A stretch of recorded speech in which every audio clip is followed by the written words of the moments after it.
want to sit out back? Oh, that clock is fast, that's what I'm looking at.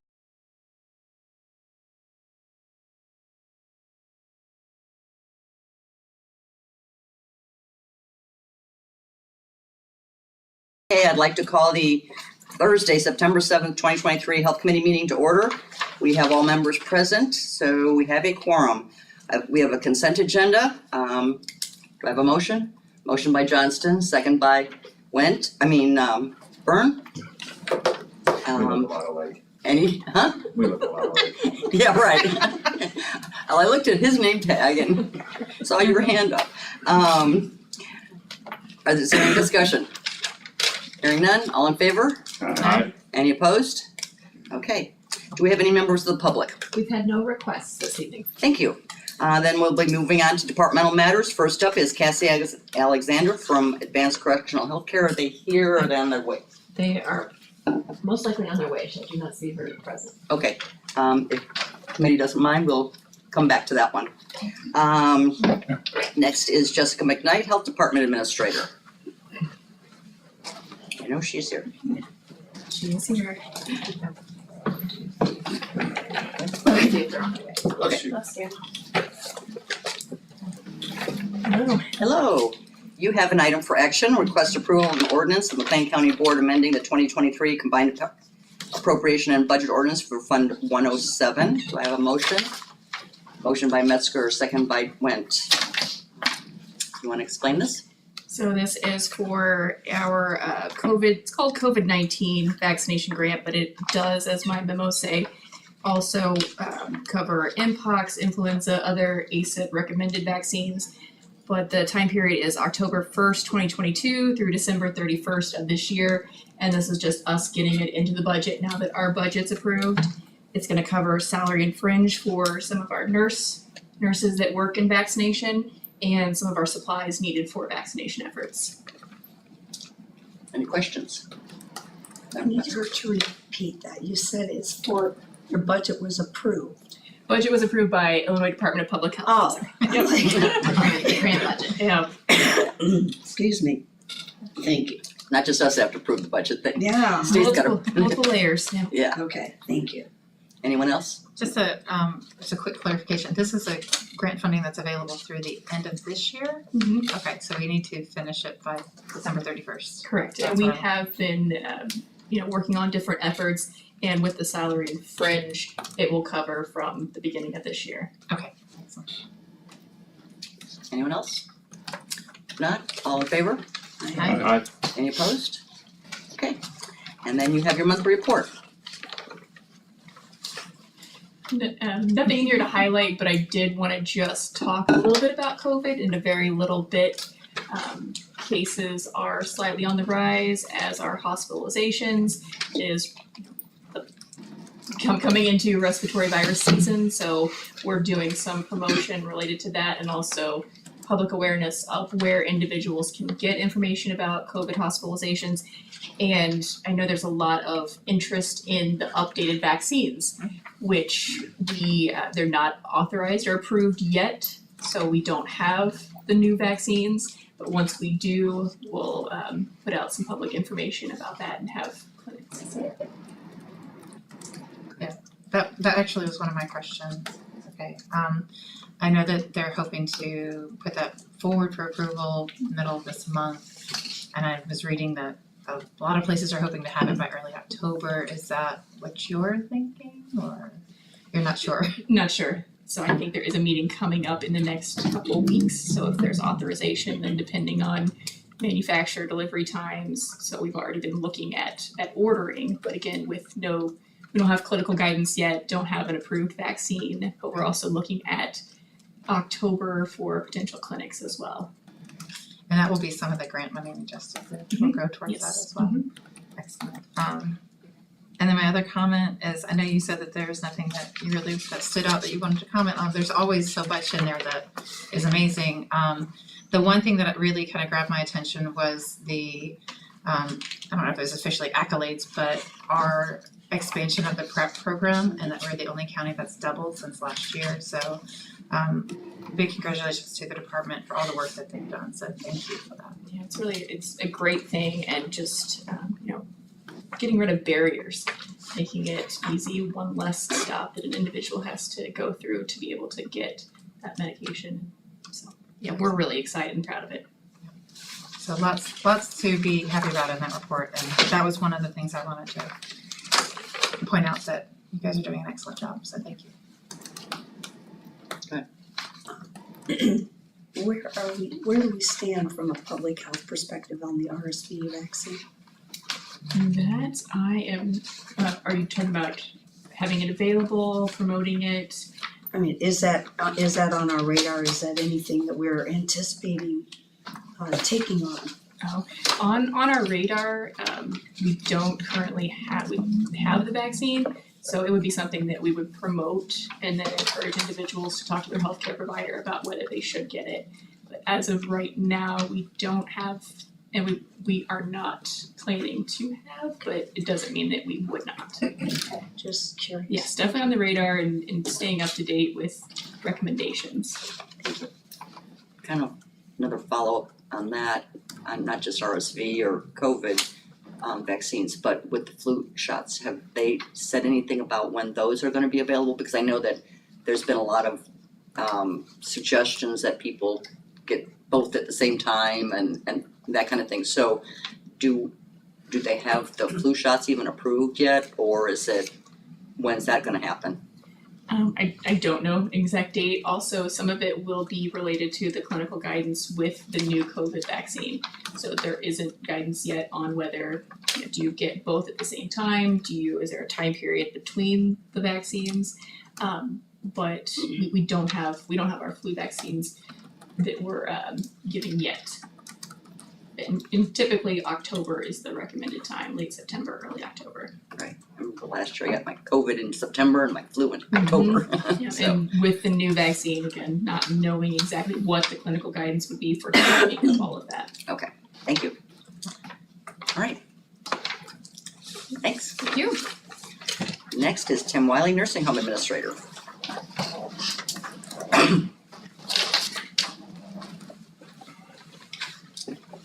Hello. Hi, you have an item for action also. Request approval of an affiliation agreement with Branch School of Health Professions. Motion by Johnson, second by Byrne. This is Lana Branch, who owns Comprehensive Health Services. We use their transportation and also their staffing. She is opening a CNA school and wanted to do the clinicals at McLean County. Maybe we'll get some CNAs out of that. Yes. Is that still an issue, CNAs?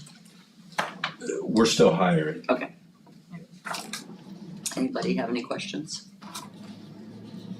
No, hearing none, all in favor? Aye. Any opposed? Okay, and then you have your monthly report. Statistically, we're pleased with where the census has stayed. The numbers have obviously been sustainable, and August is following the same trend. Revenue, you can see on your page 25 at the top. I just put together a small spreadsheet showing what our main payer sources were budgeted to provide and where they ended up for the month, and then where they ended up year to date. So through the end of July, revenue from our main payer sources is $436,000 over budget. We're working on expenses. July was one of those months that supported a third payroll, and employee health insurance came out. Hence my hesitation last month when we were looking at the financials, but all of that should level out over the course of the year. Also, you can see agency utilization was back down to 15%, annualized turnover rate was back down. And when I said we're still hiring CNAs, what I mean by that is we have candidates. Whereas with nurses, they're still lost out there somewhere. Anyone have any questions? If not, I have one on that 65,000 that you said that you've collected this month. Is that the in-house or is that with the collections That's in-house. in-house? Yes. Awesome. Yes, and if you took a quick look at the aging report, I could point out that when you look at December and older is still at the 2.8 million, which is good. That number's not rising. And if you look at the first column of outstanding, in the past, that used to be $1 million higher. Right. And the 3.3 includes July and June, which really weren't late, technically speaking, at the time of this report. So I'm real pleased with the progress that we're making when it comes to collections and aging. We're I think on a good trajectory here. Anyone else? Yeah, I just wanna make one comment. People know that I'm involved here and, randomly twice in the last 7 days, so in the last week, I've had 2 people independently come up and, compliment the staff, compliment the care that they got. Totally separate, situations, but it was really nice to hear that. It's getting out into the community, the level of care. And so all the work is really, we're seeing the results of it, and again, I just wanna thank you, and please pass it on to the staff I that sure will. people are taking the time to reach out to us and tell us about the care that they're getting, and that's a good thing. Thank you so much for sharing that. That's huge. Thank you. Thank you. Did I unplay? Yes, Cassie is caught on the floor due to a medical issue, and so Diane's on probation. Next is Jason Tabb, Juvenile Detention Superintendent.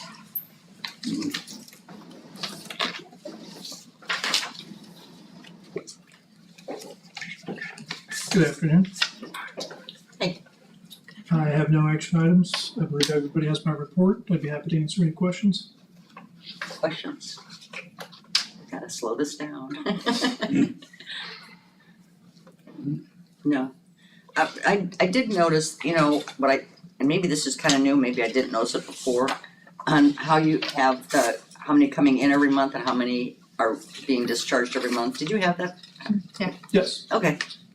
For some reason, I never really noticed it that much. So, okay.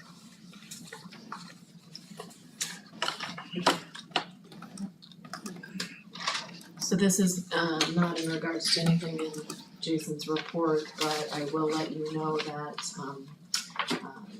in our budget this year, boiler replacement at the JDC to deal with some aging infrastructure with the HVAC system was put into the budget, and I believe they were out today Yes.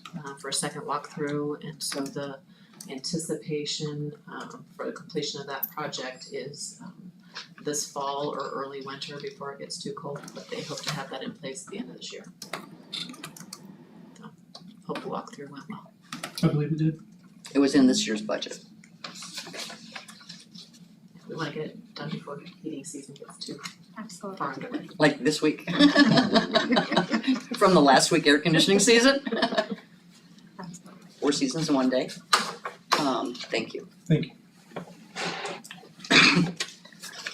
Excuse me.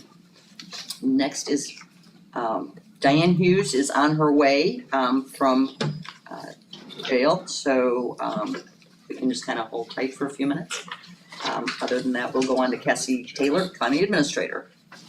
So I do not have anything to submit for action for this committee. I will remind everyone that our Behavioral Health Coordinating Council meeting is tomorrow morning at 7:30 a.m. It is open to the public. That group has been working very hard to address mental health and behavioral health in the community through, I believe, 6 different work groups that are active, and working on setting action steps to be able to effectuate the goals that were in the mental health action plan. that was approved in 2022. So that's tomorrow at 7:30, and it's being held over at the Lawn Justice Center. That's a change in location due to our repairs and updates to the dams and 400 room. Do we have an update on when those might be completed? The dais, we're still waiting for the materials to come. So Jay Spencer has completed what they can before they get that millwork in. So when you peek in the windows, you'll see they've got conduit and the framework in, but they're waiting for the materials. It comes in big sections, the panels. That's what they're waiting on.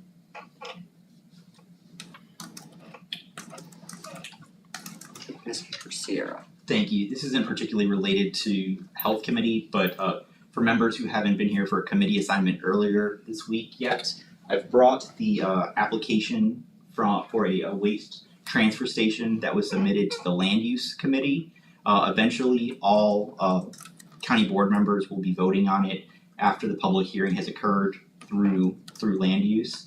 But due to the size of the binders in the application, we're distributing them now, so you have enough time to review them, and so we don't have to lug them all to the museum for a full board meeting.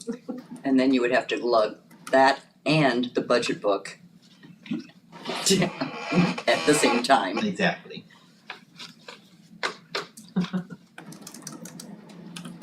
We're just kind of waiting for Diane. And so Chair Schaefer, would you like to talk about the Behavioral Health Forum while we're on the record? And Oh, okay. maybe get it up there? The Behavioral Health Forum will be on Thursday, October 19th from like, I think 8 or 7:30 or 8 until 4. It's free, it's at ISU in the Phone Student Center. And there's like 4 tracks, four sessions, and then like 8 or 9 tracks with something for everyone. There's tracks on some basic information, there's tracks on justice, there's tracks on, I think, some youth, there's multiple different things, so there's something for everyone in the community that could probably get something out of that, and you can come and go as you please, you don't have to stay for the whole day. So it's something that is very educational for everyone, and I think everybody can learn something from it. We have a keynote speaker who has experience in trauma for disasters, I believe. Something like that. Is that what it is? I'm trying to remember off the top of my head. But I think read it's through all the something tracks. about, going through the trauma of disasters, so, And this is something where lunch is included. and lunch is free to those who are registered, so make sure you register, you can find that registration on the county's website. Pretty simple to sign up and go and get educated for the day. So, hope to see a lot of people there. Every year we increase our attendance, and the community is much more aware of it, and I think that ISU has a larger space for more individuals, and I think it'll work out well. They've also expanded the continuing education Oh, credits this year. yes. So they have CLEs available for attorneys and other continuing education credits for counseling and Education. education. Yeah, so Thank you for all the work to get that together. Appreciate it. I'm not doing it. That's the behavioral health coordination team. Yep. So, anyway, now we have Diane Hughes from jail, and so, Nancy was gonna try and make it over, but I don't think she'll make it. okay, She's short today. so we have a report. And so I don't know if there's anything you wanna point out, or if you just want us to ask some questions. No, just moving forward with the changes and we are kind of trying to implement some stuff that I don't know that she has in here, but kind of getting ready for the flu and COVID season again and putting that out. The inmates also have the opportunity, but we are also doing kind of a campaign of educating them again that, if you're interested, let us know and we'll help facilitate that, and we work through the health department. So questions? So, I just had a few questions after reading through the report. I noticed, the increased access to the prescriber, to the psychiatrist. Mhm. And that we saw there was a big jump. And I was wondering if that was because of access, all of a sudden more people could get in, or was there a change in population that suddenly resulted in that boost to mental health visits? No, I think with the increase in hours, we're trying to help facilitate the different needs. Some of it is related to the MARS and the prescribing. Trying to be able to give them more access to seeing the doctor. We have the weekly, the ones that are returns, but then we are now able to get newer patients in quicker. Right, and then the other, like, to add to that, as far as when we're looking at responses, I also appreciated like her breaking down the medication cost list this month. And that a couple quarters ago, we had quite a large mental health kind of medication bill. And it's come down and it's kind of stabilized. With the increased visits, are you guys anticipating more medications needing to be dispensed, or is that just more care that's being given? Both, Okay, and it depends. So, hi, come on in. Yeah, both, and it depends as well. But as far as with the MARS and stuff, there may be some additional, but we also, Jackie Mathias was able to get some grant money to help facilitate those costs as well. thank you. I have some, a couple questions. On the MAR program, when you talk about there's 3 different groups of individuals, and then when you talk about individuals with opioid use disorder who are untreated and would benefit from that when they get, protect them when they leave the jail, do you give them Narcan when they leave? Yeah, I do believe that that is the plan. I don't know if it has started yet, but maybe you could just speak to this with the Yeah, napkin. Jackie was working towards coordinating, we're starting right away with the higher risk ones. I don't know if she's actually started it yet, but we have actually got some more, we are able to get that for free. And then we additionally are putting, they're called Nalox boxes, but they are clear boxes that will hold 8 doses of Narcan throughout the facility, including the housing units. We have seen an increase, and a lot of times they're not even getting from the Sally Port into the jail. So we've had numerous instances this year where officers have responded and helped the arresting agencies with overdoses and use of Narcan. So that was a big campaign, was to get those boxes throughout the facility so that there's immediate access. And our other goal is to get have all staff carrying it as well. So. Okay, so, and if they leave jail and they're untreated, obviously they had the opportunity to participate when they were in the jail. But do you then still give them the recommendations and the referrals to either Chestnut or Carl or their programs or even Gateway or whomever? We do have a form that they do give people when they leave that provides access to different agencies and facilities that can assist them when they get out of custody. And those people that Jackie and Inmate Services deal with, I know they talk to on a regular basis on what's available, but they do get a slip that describes where they can go and get assistance. And then my other question is, on the list of chronic, clinic, and communicable diseases, where you have mental health on here, or any of these, I guess, is this the primary, or does it also include secondary type diagnosis? So what the chronic clinics actually count is anybody that's receiving a medication that is treating something long-term that falls into one of these categories, and or the communicable diseases, sometimes those you just treat. But if they're reported to the healthcare or the health department, those are on there as well. But usually for all of the disease processes that you're seeing, it's because they're on, a medication for more than 3 months at a time, and then between 3 and 4 months, we will bring them into what we call a chronic clinic, and then we'll do labs or different testing based on the chronic clinic care sheet for that specific disease process, and the provider then can decide if they're doing well to extend it out or keep it every 3 to 4 months that we see them. Okay. So that's more what that is. There probably are people with more diagnosis that could fit into that category, but these are just the ones that are willing to take meds for it. And then, the other thing I have as a comment is at Justice Committee on Tuesday, I made a comment to the sheriff about how, Jackie has said in a couple different times in this meeting, and, I think at BHCC even, about having restored, individuals to fitness that had been unfit for trial, and instead of sending them somewhere else, and getting them fit for trial, so I I mentioned to the sheriff to tell the staff that I commended them for doing that and working hard to get those individuals, you know, in a better place. Thank you, and I'll pass it on, I know they appreciate it. So, anyone else? Okay. Any other business or communication? Our next meeting is Thursday, October 5th.